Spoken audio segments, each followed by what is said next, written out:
Hoje o meu convidado é o César Santos, CEO do Grupo Elo. O Grupo Elo é uma referência na área de recursos humanos, mais de 6.000 pessoas, liderado pelo César há mais de 25 anos.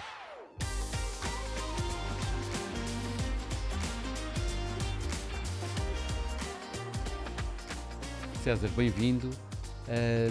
Quais são os grandes desafios que tu sentes hoje em termos de liderança de um grupo tão grande? Obrigado, Ricardo. Antes de mais, quero-te agradecer o convite. Para mim é uma honra participar no podcast contigo. Além do mais, obviamente, o tema é extremamente sensível e eu acho que é extremamente importante e relevante na gestão das empresas, até mesmo do país. Muitos dos desafios que tenho tido, eu diria que ainda recentemente escrevi sobre isso. Um dos top 3 desafios que eu tive ao longo destes 25 anos foi claramente o tema da liderança. E acho que 2, 3 grandes desafios que temos, que eu acho cada vez mais pertinentes, tem a ver com a atração e a retenção de talento. Diria que numa primeira fase, digamos, numa primeira camada, a atração e a retenção é um grande desafio, e depois numa segunda camada, digamos, com outro grau de profundidade, é, digamos, depois disso, de termos a equipa, obter o máximo de compromisso das pessoas com o projeto. E eu acho que em duas dimensões esses são claramente os grandes desafios. Por um lado, numa primeira fase, a atração e a retenção, e depois conseguirmos captar o máximo de compromisso das pessoas com o projeto que no fundo que lideramos e que no fundo faz o sentido e é o propósito da nossa gestão. É verdade, é verdade. A atração e retenção é um desafio incrível. O compromisso e o engagement ainda maior, segundo a Gallup, a esmagadora maioria das pessoas não está envolvida com a empresa. Dá-me algumas dicas do que é que tu fazes para acompanhar esse compromisso e melhorar esse compromisso. Claramente, desde o início, dos primeiros anos, uma das minhas grandes preocupações foi tentar ter sempre um máximo de envolvimento e de engagement das pessoas com o projeto, na medida do possível que as pessoas se revissem no projeto. Acho que há 4 ou 5, obviamente há sempre mais coisas que podem ser feitas, mas há 4 ou 5 tópicos que eu acho que podem ser importantes. Acho que a partilha do projeto com as pessoas com quem trabalhamos é extremamente importante. Muitas vezes eu dizia internamente e corresponde à realidade, grande parte do projeto da UELO é um pouco, as pessoas estão um pouco representadas nesse projeto, porque eu procurei ao longo dos anos estar o máximo próximo das pessoas e sentir o feedback e aquilo que era a sensibilidade que as pessoas tinham no dia-a-dia do impacto que o projeto tinha nos clientes e nas pessoas com quem trabalhávamos. E esse feedback para mim foi sempre muito importante para tentar incorporá-lo, primeiro porque obviamente daí saíam muitas ideias interessantes. E depois, obviamente, as pessoas, nós introduzindo essas ideias no dia-a-dia na gestão, as pessoas revêm-se e sentem que contribuíram para ele. Portanto, há aqui várias formas. Portanto, eu acho que é importante estar próximo das pessoas, ouvir o que as pessoas também acham do projeto, o impacto que o projeto tem no dia-a-dia, nos clientes, a forma como os clientes veem o serviço que nós prestamos, as sugestões que os clientes nos vão dando, e as pessoas que no fundo, a nossa equipa, a nossa primeira linha, é quem, no fundo, dá o corpo e expressa o serviço junto dos clientes.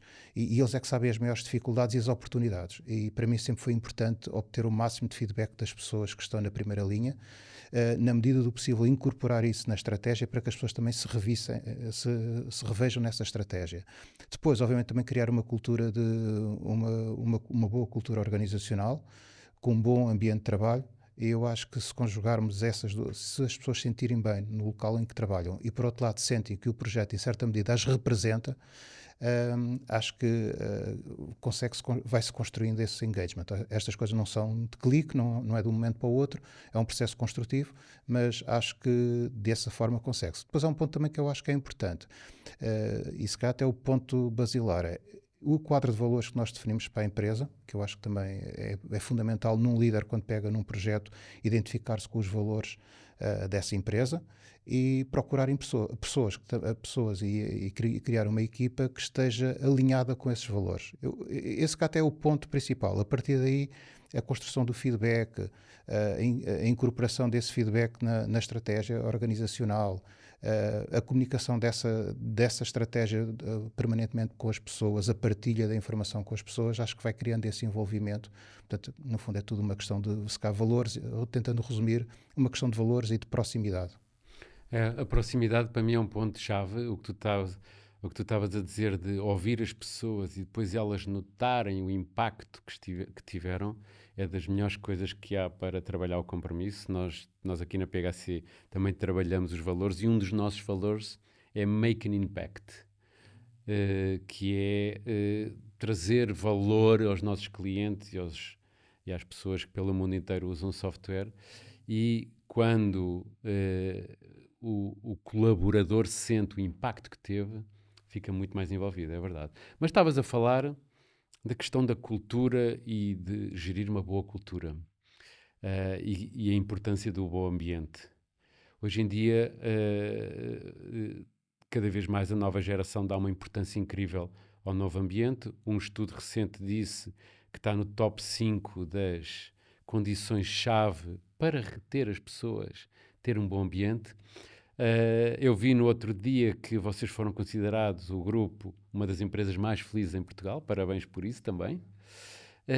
O que é que tu fazes concretamente para ter bom ambiente, para ser uma empresa feliz?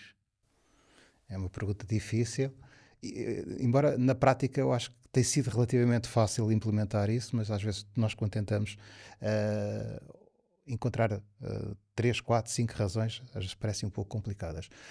Eu acho que a ideia começa logo. Há bocado referi-te a questão do quadro de valores que nós definimos para o projeto, acho que é fundamental, e nesses valores tem que estar o valor para mim sempre foi importante o valor do humanismo, da humanidade, da relação, do envolvimento emocional das pessoas com o projeto. Foi sempre claramente um dos valores âncora e um dos objetivos que nós tivemos na construção deste projeto. Depois tentar encontrar pessoas com o perfil, eu às vezes costumo referir, até escrevi recentemente sobre isso, com a atitude certa para, no fundo, incorporar o projeto. Depois é importante haver uma liderança, a nossa liderança, darmos o exemplo. A liderança acho que tem 3 ou 4 tópicos que são fundamentais. A definição do quadro de valores, como já referi, a comunicação, acho que é importante. Acho que é importante permanentemente partilharmos com as pessoas, no fundo, qual é o propósito do projeto, o que é que pretendemos com o projeto e em certa medida, como é que o estamos a conseguir para criar esse alinhamento e esse envolvimento. Obter feedback, como há pouco referi, das pessoas, acho que é fundamental. Eu recentemente acabei com o gabinete, por exemplo, e transformei numa sala de reuniões. Por vezes eu uso essa sala, mas que neste momento felizmente já é usada pelo resto da equipa, e com isso vou-me sentando pela empresa e procuro estar o máximo próximo das pessoas. A regra geral, e eu senti que é isso, se nós temos um gabinete tendemos a refugiar, e às vezes até porque precisamos de alguns momentos de introspeção, e isso cria um certo afastamento das pessoas, e eu tentei ao máximo com isso também forçar-me a estar próximo, e isso são mais momentos de nós falarmos com as pessoas, de percebermos como é que o projeto está a impactar no dia a dia, e eu acho que isso é extremamente importante.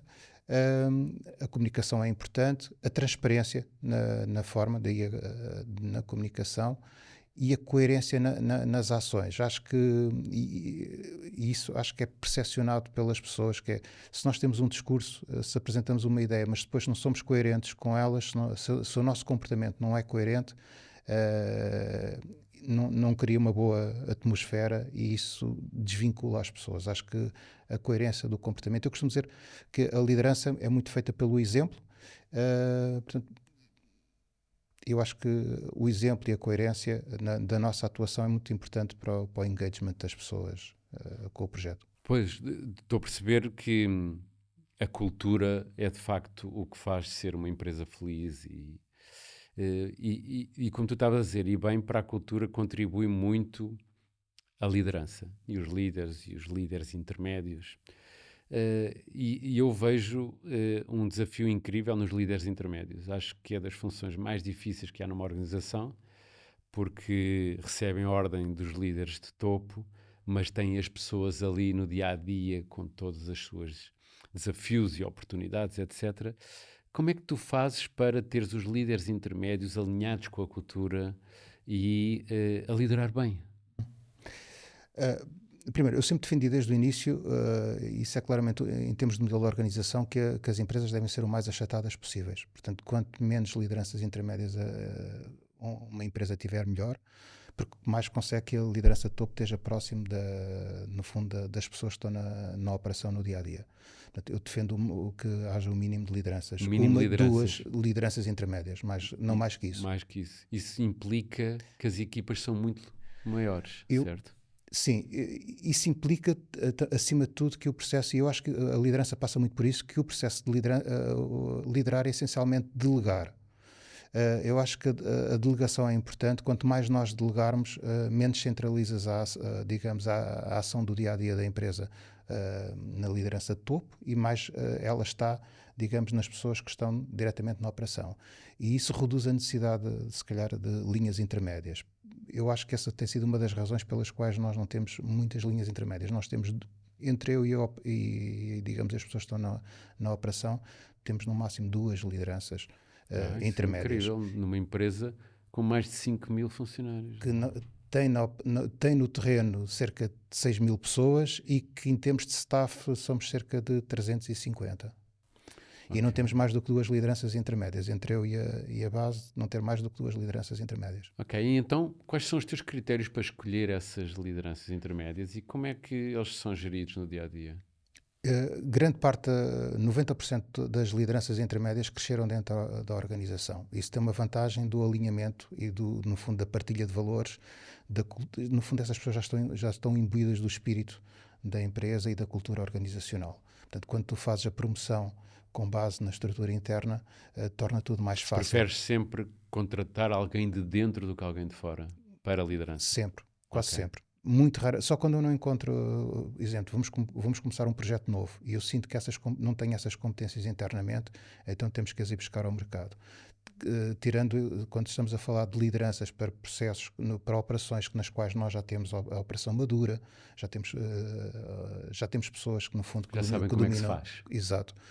Aí sempre, regra geral, a promoção é sempre interna. Boa. Isso tem 2 vantagens. Obviamente, as pessoas já conhecem a cultura da empresa, já estão alinhadas com a cultura da empresa. Por outro lado, também é um estímulo em termos de motivação para as pessoas, porque sabem que se mantiverem na empresa têm uma oportunidade de crescimento. Claro. E também é um fator de retenção. Exato. Olha, e tens muito complexo Peter, aquela situação que é um bom técnico que parecia um bom líder, mas afinal era só um bom técnico e não é um grande líder. É claramente um ponto importante. Uma das preocupações que nós sempre tivemos já há alguns anos, e até traduzimos isso em termos de, digamos, de plano de carreira, é o chamado modelo Y, em que define claramente as pessoas que têm perfil de liderança e que podem ter uma progressão no fundo, pela área de liderança, mas também permitir a oportunidade das pessoas poderem progredir como especialistas e, no fundo, não serem prejudicadas. Eu diria que, se calhar, há 20 anos atrás, 10, 20 anos atrás, havia muita ideia que nós só podíamos progredir e ter melhores condições se assumíssemos funções de chefia. E isso levava a que as pessoas, mesmo que não tivessem essas competências, aspirassem a terem funções de chefia para, com isso, melhorar a sua remuneração. E nós, neste momento, temos pessoas em áreas operacionais com perfil técnico, podem ter remuneração idêntica ou alinhada com a de um líder. E isso, no fundo, é a virtude deste modelo, do modelo Y. E, portanto, nós procuramos claramente tentar identificar pessoas que têm perfil de liderança, e essencialmente são por perfis comportamentais e não técnicos, e, no fundo, dar um espaço de progressão a quem tem um perfil técnico e não forçar pessoas com perfil técnico a ir para funções de liderança. Isso do plano de carreira em Y, para mim, é muito, muito interessante. É também o plano que nós temos na PHC, porque, de facto, há pessoas que são bons especialistas e não querem ser líderes. Mas esta nova geração tem uma expectativa muito grande por querer perceber que carreira é que podem ter. Como é que é no Hello Group lidar com esta nova geração e os planos de carreira? É um desafio importante, é uma pergunta que às vezes não é fácil responder. Nós procuramos sempre, na medida do possível, por essa razão que eu há bocado disse, com essa estratégia de proximidade que nós temos, com essa cultura de proximidade, tentar perceber ao máximo as expectativas das pessoas. E eu acho que, acima de tudo, é importante que a gente consiga ir alinhando, no fundo, a carreira e as oportunidades que vão dando com aquilo que é as expectativas das pessoas, para que, no fundo, nunca se sintam frustradas com aquilo que idealizaram. Portanto, esse acompanhamento é fundamental. Depois, obviamente, em função das oportunidades que vão surgindo, e nós também, se cá, temos essa vantagem, nós neste momento temos 7 áreas de negócio, nós prestamos mais de 20 serviços, e isso permite-nos às vezes algumas progressões, eu diria, na diagonal, ou seja, uma pessoa pode estar numa marca, nós partilhamos Em todas... zigue-zague, não é? Exato. Nós partilhamos todas as oportunidades que surgem dentro do grupo, antes de mais internamente. Isso permite sempre a alguém interno poder candidatar-se àquela... Recrutamento é sempre prioritário. Poder-se recrutar Interno. àquela posição. Para, ao máximo, irmos gerando oportunidades para que as pessoas possam, a cada momento, decidir irem por uma outra função, mesmo numa marca diferente. E eu acho que gerando essas oportunidades é a forma de tentares criar sempre, forma, digamos, das pessoas poderem ver que a qualquer momento pode surgir uma vaga e que elas se podem candidatar e podem ir progredindo e fazer coisas diferentes. Eu acho que essencialmente as novas gerações procuram ter experiências diferentes. Mais às vezes do que a carreira, eu acho que as novas gerações procuram ter experiências diferentes. Olham para a carreira profissional mais como um acumulado de experiências do que às vezes do que uma progressão quase em escada. É isso é que mudou, não é? Eu acho que isso mudou assim e daí eu achar que se nós procurarmos ao máximo partilhar as oportunidades que vão surgindo com a equipa, acima de tudo primeiro com as pessoas que estão internamente, nós estamos a proporcionar que as pessoas possam ter dentro da mesma empresa experiências diferentes. Sob pena, se não proporcionares isso internamente, as pessoas vão procurar fora. Não é? É isso mesmo. Nós aqui na PHC também damos sempre prioridade ao recrutamento interno, só vamos ao mercado quando não encontramos, e promovemos uma coisa que chamamos Talent Jump, que é tornar totalmente calmo e proveitoso se uma equipa precisa de um talento que está noutra, poder falar abertamente sobre isso e poder ir propor à outra. Não querias mudar a tua vida, não queres ter outra experiência. E de facto a nova geração quer muitos desafios. Sinto que outras gerações queriam mais a previsibilidade e portanto está esta mudança na liderança. Mas a liderança é também muito comportamentos. Nós aqui na PHC temos o conceito dos comportamentos aceites, mas também escrevemos os comportamentos não aceites. Comportamentos e atitudes. Como é que lidas com comportamentos e atitudes no Hello Group? O tema da atitude e do comportamento para mim é um tema extremamente sensível. Eu acho que, acima de tudo, quando nós dizemos cada vez mais que uma cultura organizacional é das coisas mais importantes dentro de uma empresa, uma cultura traduz-se em atitudes e comportamentos. Quando nós queremos definir, há várias variáveis que nós podemos trabalhar para melhorar a cultura de uma empresa, mas no fim da linha a cultura de uma empresa traduz-se em atitudes e comportamentos. E eu acho que, acima de tudo, eu sempre tive essa opção desde o início. Eu acho que houve uma altura, eu digo obsessão, que eu tenho procurado que seja menos obsessivo em relação a isso, porque às vezes depois também não é tão positivo assim, mas no início sempre procurei que, quando fazia recrutamento, numa primeira fase, eu diria nos primeiros 10 anos, sempre que alguém entrava na empresa, no final ia uma entrevista comigo. Eu fazia um bocadinho aquilo que um amigo comum diz, que é o sniff test, para perceber se, no fundo, sentia... E basicamente o que eu procurava saber é se aquela pessoa tinha a atitude certa e que se identificava com aquilo que era o padrão de atitudes que eu achava que eram importantes para o grupo e para a empresa como um todo.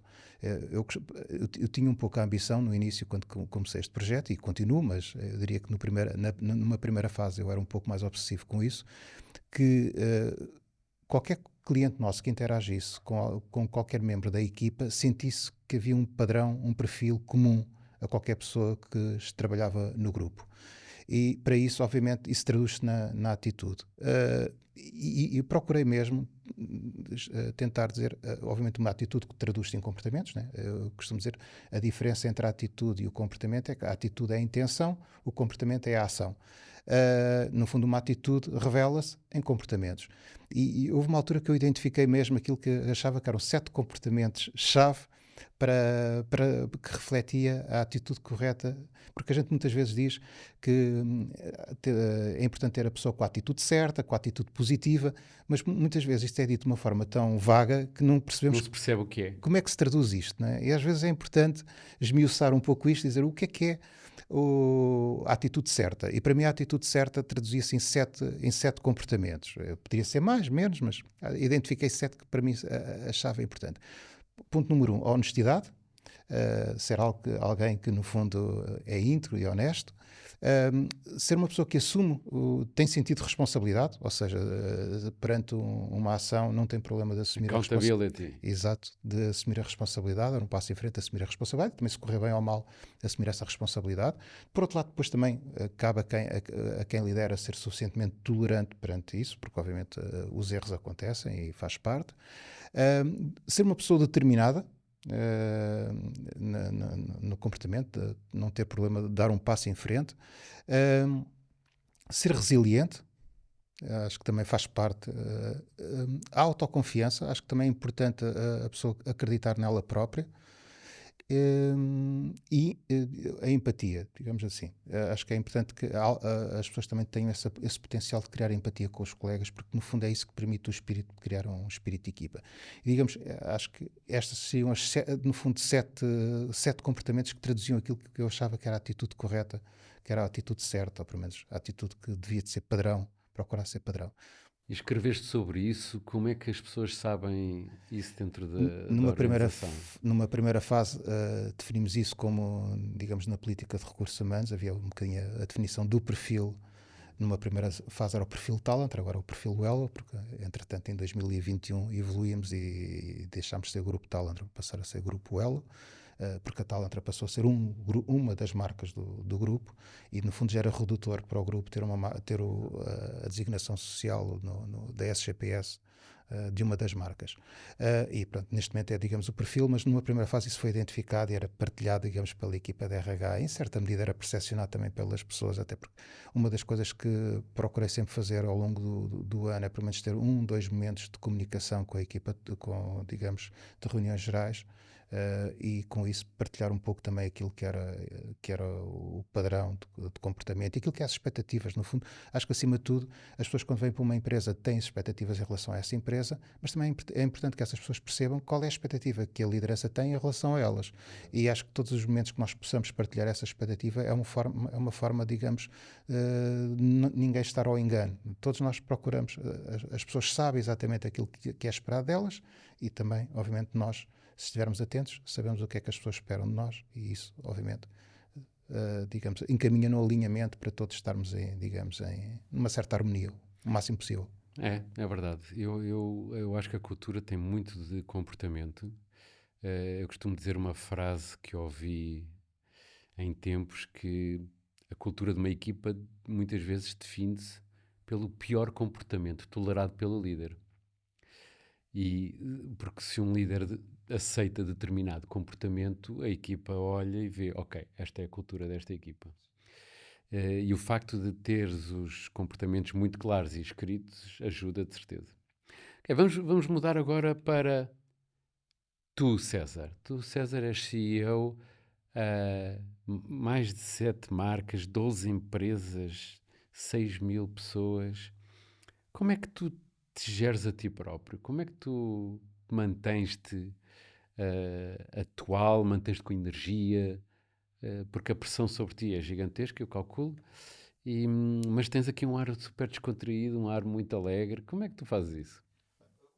Além como eu te disse, da visão descontraída que eu acho que sempre imprimi e sempre olhei para este projeto, obviamente também a componente, a forma como lideramos e como vemos a liderança, acho que depois, juntando a isso, o facto de criar uma cultura de trabalho descontraída, permite que para mim continua a ser, e acho que no dia em que não fizer sentido, a ser um estímulo e uma alegria ir trabalhar todos os dias. Eu acho que isso é válido quase para qualquer pessoa que trabalha no grupo. E isso acho que torna as coisas mais simples e retira-nos esse peso, digamos, e esse fardo do dia a dia e esse peso da responsabilidade que estavas a referir. E assim consegues viver muito melhor. Disseste aí uma frase que eu adorei, que é liberdade responsável. Nós, eu aqui na PHC, esta visão de que trabalhamos aqui tanto tempo, portanto, já que trabalhamos, que seja uma alegria, para mim eu defini isso no gestão descontraída, mas profissional, que até foi o título do livro que eu escrevi, que é um dos valores da PHC, Cool But Pro, que é, não nos podemos levar muito a sério, mas temos de ser sérios no trabalho. E eu acho que a liberdade responsável encaixa muito bem nisto. Isto fez-me lembrar, estavas a contar a história de como é que começaste, que eu acho fantástico. E muitas das pessoas que ouvem este podcast são ou empresários a iniciar-se ou pessoas que gostavam de ser empresários. Dito isto, e que tu que começaste, tiveste que segurar o negócio do teu pai e fizeste este grande grupo, que dicas é que darias a alguém que está para começar, ou vai começar, ou acabou de começar? Bem, eu acho que um ponto fundamental é nós acreditarmos sempre. Se nós temos uma ideia e acreditamos nessa ideia, não devemos desistir. Às vezes há sempre aquela tendência de, à primeira oportunidade ou à segunda, tentamos desistir. Uma vez vi uma expressão que eu acho engraçada e que é mais ou menos isto, que é um vencedor é digamos, alguém que é um perdedor que tentou mais uma vez, ou seja, alguém que perdeu, mas que tentou mais uma vez, no sentido em A maior que... parte das pessoas desiste quando está quase lá. Exato, sim, e raramente os projetos se começa e se tem sucesso sem se ter problemas pelo meio. Eu, ao longo destes anos, posso dizer, nestes 25 anos, já tive 2 momentos em que eu sentia quase vontade de tirar a toalha ao chão. Houve um, pelo menos, em 2012, quando foi a crise, digamos, das dívidas soberanas, que houve o negócio de recursos humanos. A Talentor, que é uma das empresas neste momento representa menos de 50% do volume de negócio do grupo, mas durante muito tempo representava 70%, 80%, 90% do negócio do grupo. Como tal, e uma das preocupações de diversificação que nós fomos tendo ao longo dos anos foi reduzir a dependência da Talentor e do trabalho temporário. De um só setor. Sim, de um só setor. Porque o trabalho temporário está muito exposto à dinâmica da economia. Quando a economia retrai, obviamente as primeiras pessoas que as empresas vão, no fundo, reduzir é as que estão em trabalho temporário. E uma empresa que vive do trabalho temporário, uma estrutura que trabalha numa empresa que vive do trabalho temporário, está muito exposta à dinâmica da economia. Portanto, facilmente numa crise destas, podes ter uma redução de faturação de 20%, 30%. E obviamente que isso impacta, obviamente, nos custos fixos e no staff. E em 2012 tivemos essa questão, a creche é essa. Nós estávamos também bastante presentes no setor da construção civil. Os anos 90 e o início dos anos 2000 em Portugal foi dominado pelo crescimento das obras públicas, digamos assim, e das empresas de construção civil. Nós começámos a área de trabalho temporário nos anos 90 e 99 na área da construção civil, depois fomos diversificando, mas em 2012 ainda estávamos relativamente expostos à área da construção civil. Houve muitas empresas que faliram. Nós na altura tivemos cerca de 3,5 milhões de insolvências de imparidade, e foi extremamente difícil, digamos, encaixar esse valor e diluir esse valor para que esse valor, no fundo, não comprometesse a sustentabilidade financeira do grupo e na altura mais da empresa, da Talentor. E senti nessa altura que seria muito difícil dar a volta. Pronto, obrigou aqui a alguma reflexão. Mas conseguiste.